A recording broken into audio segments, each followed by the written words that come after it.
If I could keep just one hybrid Anthurium in my collection, this would be in fighting position for top spot.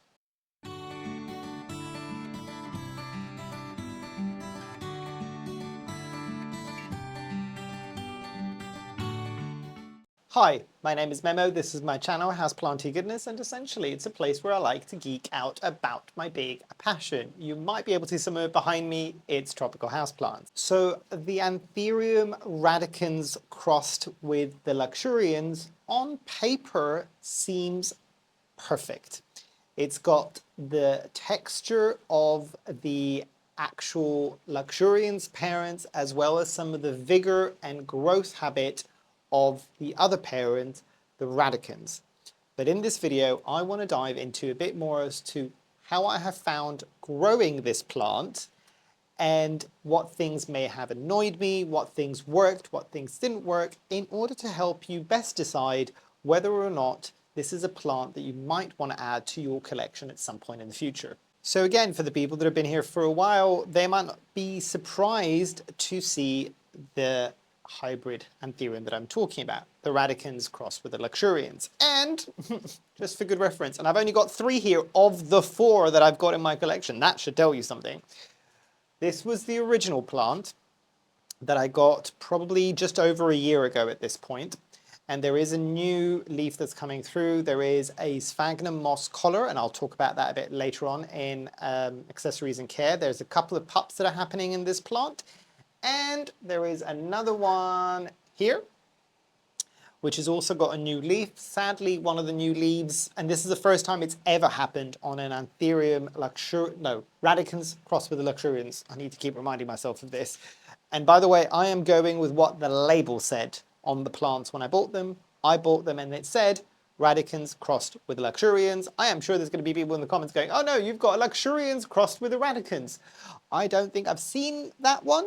I know that all of these plants, even though I bought them in 2 different conditions, and I'll talk about that just a second, are pretty much the same cross. So that's another plant, and I have got another one as well. But I'll keep holding this one because it's got one of the biggest leaves in my collection. The other one actually does, but it's harder to bring it down. It's probably about twice the size of this. So that's a thing that you need to keep in mind.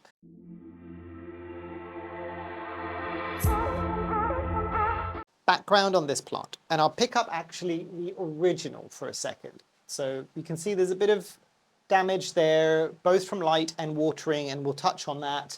But this was the original plant that I got over a year ago, and I got that from Grow Tropicals, if I'm not mistaken.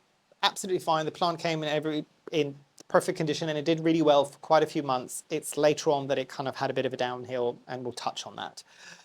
But had that, I actually thought that that plant was dying just as we were coming to the end of the winter months. And then I happened to go to my local garden centre again, the one that I find a lot of great deals, and I found a very large specimen of this hybrid Anthurium. And I was just like, I've been doing this for a while now, but that is not one plant. That is at least a couple of plants in the same pot. And it was at a stupidly good price. Hopefully I would have jotted that down in my plant care app and put the price up there that I bought the second bigger plant, the one with multiple plants in it.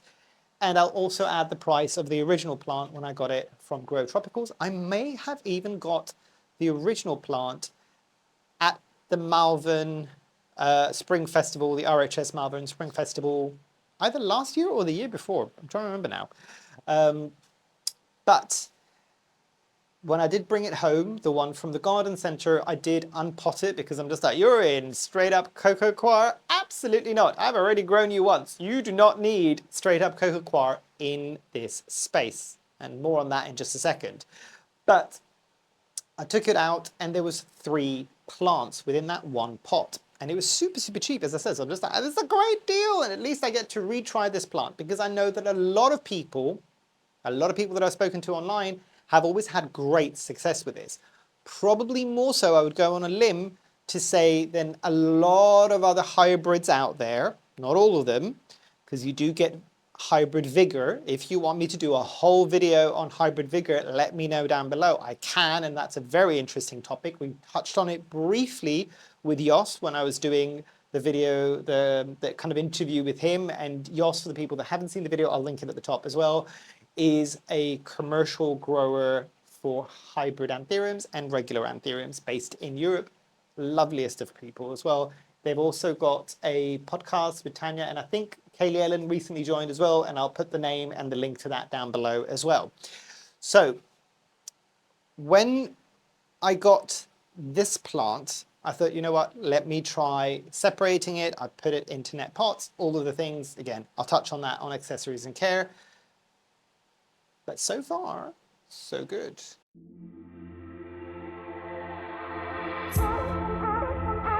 Let's touch on speed of growth with this one, shall we? So I'll give you benchmarks on both plants as well. So both my original one that was struggling and is now bouncing back beautifully, and the new batch that I've got recently.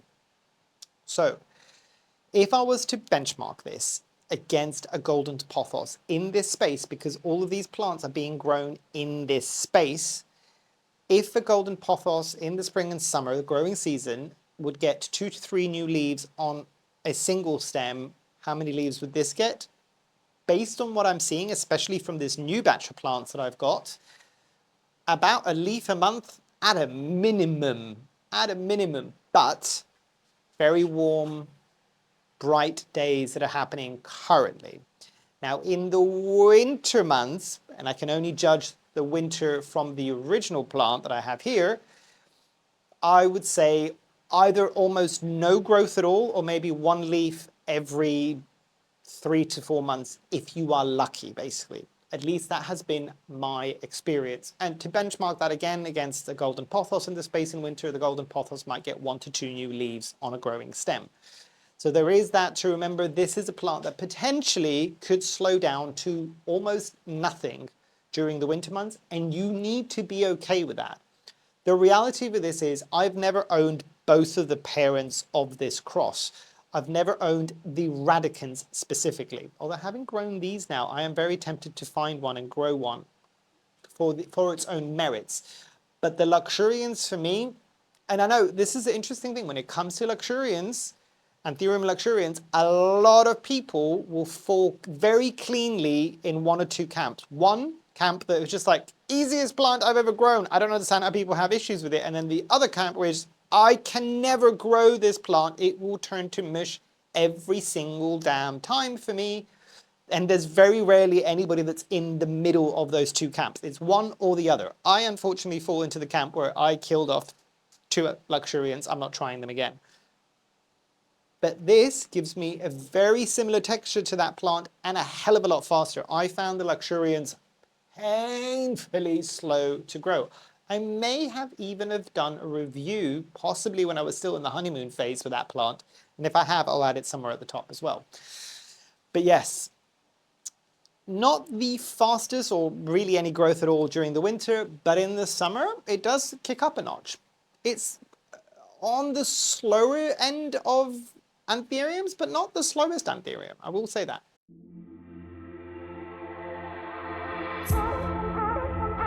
Now, ease of propagation with this, and I have propagated the original plant once before it started to decline, and I rooted it out and gave it to a friend. Absolutely fine.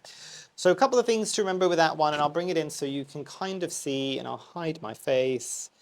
The internodal space, especially when they're a bit younger, is very tight. So you're going to need a blade to cut it off. It does get some substantial kind of more, not necessarily aerial roots, but thicker roots before they go into the soil. And you might be able to see, if I can tilt it there and hide myself there, you might be able to see the root there. That's thick. So with that in mind, yes, relatively straightforward to propagate this anthurium in the way that you would propagate most anthuriums. The success that I had with this is in damp sphagnum moss with perlite added in within a propagation box, and it did eventually bring out some leaves, some new roots, and then I gave that little plantlet away to a friend. Now, the other thing that I will say, and this is interesting, maybe I've just lucked out with mine, you can see the 2 pups that are happening in that plant there. This is one of the few Anthuriums in my collection that has pupped on its own. Two separate little plantlets within the soil on its own. I did not have to do anything to it to cause that. It did it on its own. And I know a lot of people can sometimes say, you know what, this Anthurium pupped for me, or this Anthurium pupped for me. And I've even had some of those Anthuriums and just thought, that's never happened to me. This one is one of the few that has done that for me, so bear that in mind. But overall, not a difficult one to propagate. Is it the fastest one to propagate? Probably again, no. But it is definitely doable. You can propagate this plant if you wanted to. And again, that hybrid vigor, the fact that it is a hybrid of two plants, means that it's going to be a lot more adaptable than either one of the two parents.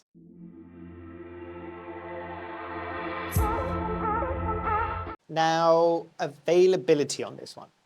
And I touched on it briefly on background, but this is a plant, when it first came into the market a few years back, this was one of the kind of more well-known hybrids, because this hybrid came out, as far as I can remember, when there was a huge craze. Everybody wanted to get their hands on a luxurians. But there wasn't enough luxurians, and based on how slow, at least in my opinion, my experience as well, they tend to grow, I'm not surprised. I'm also not surprised at the prices that the luxurians still are claiming because of that speed of growth. These, on the other hand, were one of the first hybrids that a lot of people were aware of. The other one that I can think of is a hybrid of the Queen Anthurium here, where I think it was the Queen Anthurium and, oh, I've got Quermalens stuck in my head now, it's not. Oh, I'll put it at the top there. It was the Queen Anthurium crossed with another one. And that was one that a lot of people were like, oh, if I can't get that, or if I'm thinking that that's going to struggle a bit too much for me, I'll go for the hybrid. Around the same time, and as in terms of infamy, this one was the same. So, oh, I can't get a luxurians, or I don't know if I want to spend that much money on a luxurians because it could be tricky, it could be slow growing. Then stepped in the radicans crossed with the luxurians, and I would imagine also the luxurians crossed with the radicans. I am going to let all the people that are really into the differences between those two crosses comment down below. I am not going down that rabbit hole, but I know there is slight differences in the way that the plant can look depending on how the cross is made. So if which one was the seed parent and which one wasn't, if that makes sense. But, not the seed parent, the pollen parent versus the non-pollen parent. But this has come down in price. This was never stupid expensive when it first came out, so I would imagine, if I remember correctly at least from back then, it was kind of mid to high mid double digits. This is considerably lower than that at the moment, which is great, and it's considerably lower than that for a much more established plant. Hopefully at the beginning when I was doing the background, I would have had some pictures of when I first got these plants from my plant care app, so you can kind of contrast and compare what they look like. But by and large, the fact that this has come down in price for me is a great thing, because it means it's much more accessible to people. Oh, and I'm going to go on a limb here and say that this might be one that I would put almost at the same pedestal, not as a Clarinervium, as a true beginner, slightly tricky Anthurium, but most people should be okay with, but the next level up from that, which is where people will be like, if you've done a Clarinervium, try a crystallinum. I'd say the same about this. If you're doing a crystallinum, you're probably at the right stage to try the hybrid, so the radicans cross with the luxurians, and you should be okay.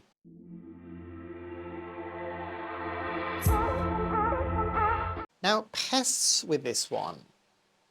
And I will say this with my entire chest, because I am very happy with this plant. One of the things that makes me very happy with this plant is the fact that on none of the 4 that I own in this space, in different locations, next to plants that might have pests next to them, has ever had a singular pest on it. Not a mealybug, not a spider mite, not even thrips. And I don't even think, because sometimes in my space, especially in the summer, I tend to get whitefly, I don't even think whitefly goes on this. And for the people that have been here recently as well, I don't even think a slug has eaten the baby leaves yet on this. Yes, yes. So whether or not it is pest resistant, no plant is pest resistant, by the way, but the best way that I can think to describe it, it's not that it will actively repel pests, but I don't think it's its first choice. And to be fair, I think the luxurians, when I had it, by the way, this was already cut when I got the plant. That should tell you something. But even when I got this plant and there was nothing from the growers in terms of pests, and the luxurians parents really never had any pests either. So it is probably the fact that those leaves, they are very stiff leaves, by the way, kind of very leathery.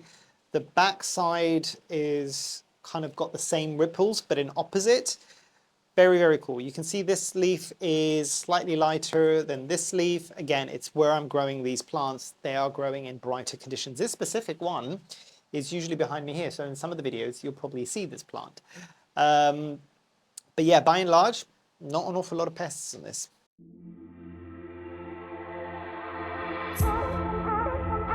Now, accessories and care, and I've got quite a few things to say here because of my experiences with this plant.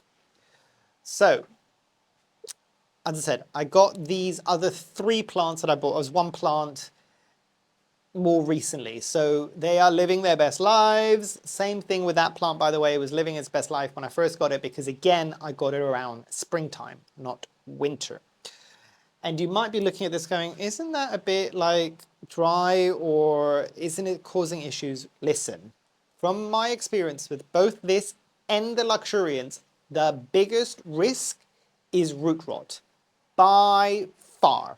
The other thing is when you're looking at the roots, and I showed you that kind of root that was going into the soil, to be fair, the ones within the root, within the roots, within the soil, words, are similar. They're very, very thick roots. Now, what did we all learn from the clarinerviums or any other anthurium that has got very thick roots? They don't mind, oh, and I'm going to go on a limb here and say, granted, this might be because of how I'm growing it in my space, they don't mind going dry. And by that, I don't mean the soil media goes bone dry and I let it sit bone dry in the blistering heat of the summer for days on end. I just mean the moment that everything goes dry is the moment that I water it, not before. This is exceptionally important in the winter.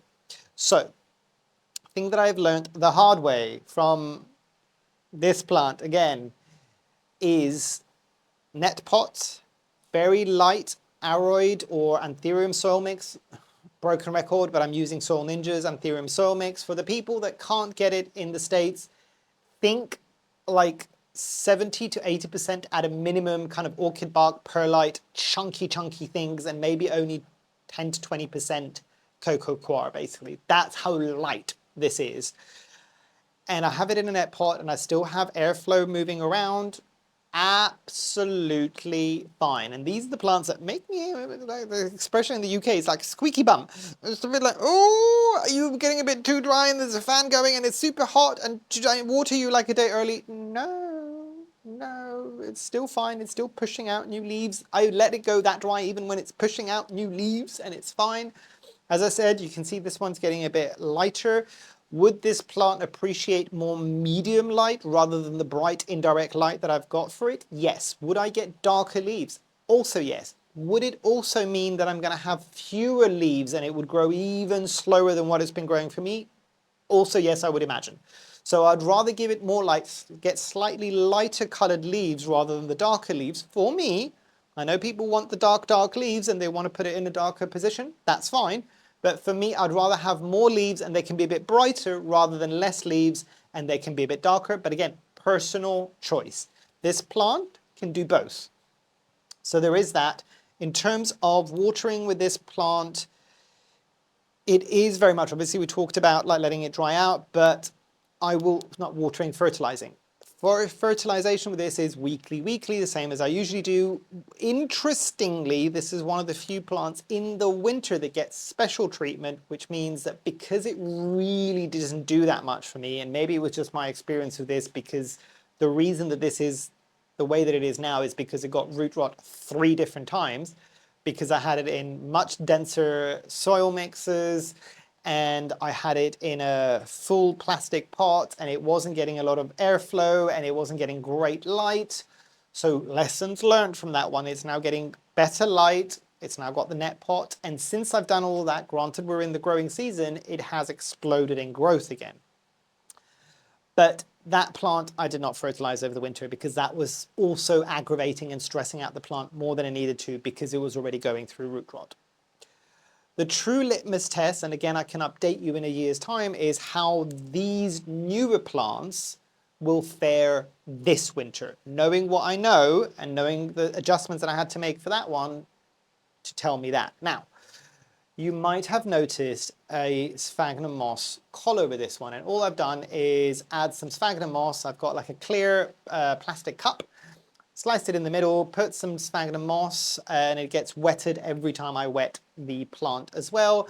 And that was because it had lost so many roots that I was trying to root out the stem into the sphagnum moss that eventually would go into the soil, just to give it kind of like, I'm not fully propagating you, but I'm giving you kind of slightly propagation-esque qualities.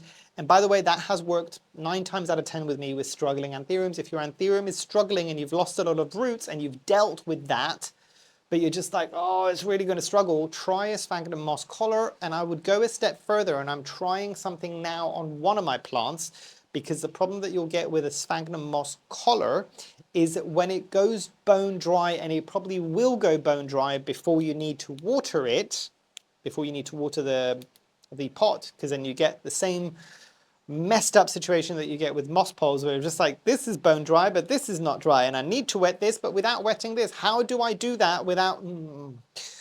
So a solution that I found that tends to dry so far, the test is going on still with one of my anthuriums, and I know that it's a substrate that is relatively expensive and it's not that easy to find in a lot of places, but instead of using damp sphagnum moss, I am using tree fern fiber. Because that still gives it aeration, it still maintains some of that moisture, much like the damp sphagnum moss, not quite to the same level. So if you're worried about rot because of the moss and you haven't quite figured out quite how dry you need to keep the damp sphagnum moss, that's a better option so far.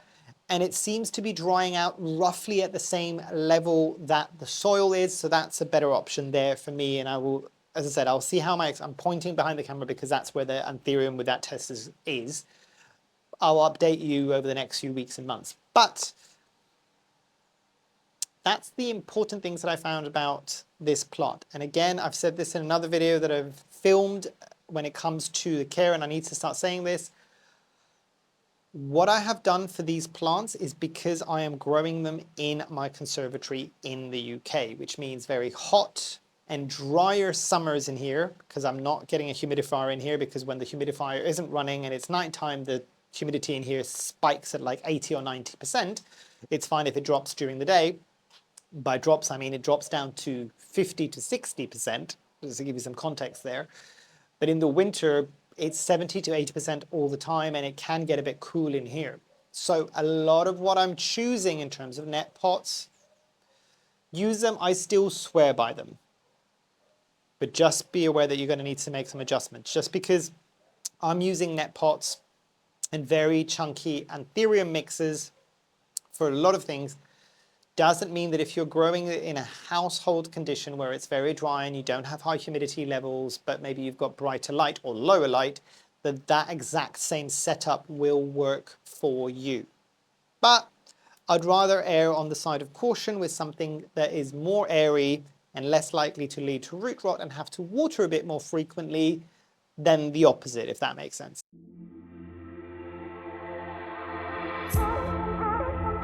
So coming into some final thoughts that I have about this plant. Now, start the way that I usually do, which is knowing what I know now, after owning both the original plant and this set of plants. Would I purchase this plant if I didn't own it? Yes. And you can see I've already done it. I've already picked up this plant knowing full well that the other one had struggled. But that was on the knowledge that I knew that the issue with the plant wasn't that the plant was fussy, is that I messed up along the way. And I learned that, and it was already, I think, beginning to very slowly bounce back. So I'm just like, you know what? You're a good price. I liked growing you the first time around. I do think you are massively impressive. You're coming home with me. So that gives you a very clear answer. This is the purchase that I did knowing what I already knew. Granted, I already still had it, but that should give you an answer there. Now, in terms of scoring for this plant, if 0 or 1 is the worst score and 10 being the best score, where would I place this? Truthfully, it's a strong 7. It's not even a range, it's just a 7. And the reason why I'm saying that is as long as you are okay with doing a few extra bits year round, and I mean the net pots, making sure that it dries a bit more and essentially adhering to what the plant is expecting to get from you so it doesn't have issues, specifically in the winter months. Because as I said, my one experience that I've had with this is that it's more sensitive in the winter. Same with the luxurians. I lost all of my luxurians in the winter, not the summer. The summer they were fine. And it's because the media stayed too wet for too long. And I was probably re-watering before I was meant to because I was following the edicts and I'm just like, never let an Anthurium go bone dry. Nope. I am breaking all the rules with this one and just letting it go dry. As I said, don't let it go dry for days on end. The moment that it goes dry is when you water, but absolutely fine. So yeah, that's why I would give it a 7. You just need to know that it will have some idiosyncrasies, but I mean, look at this. And also for this type of a leaf structure and for how large, because by the way, that was the immediate previous leaf. That was the immediate next leaf. The size up that happens with the radicans crossed with the luxurians, possibly the other cross as well, is insane. And I've seen that from other people when they're sharing their experiences with these plants and showing pictures. And I'm just like, wow, that upsized fast. And that went, that's like big. Like the jump up in leaf size is quite impressive on this plant as well as it matures. So for that reason, a solid 7. Now, let me know if you own this plant. Is this one that you were considering? What would your score be down below if you do own this plant or have owned this plant? And have your experiences been different than mine? But yes, hopefully you've enjoyed. Hopefully I shall see you here soon. And I truly hope that you have a great rest of your day. Thanks. Bye.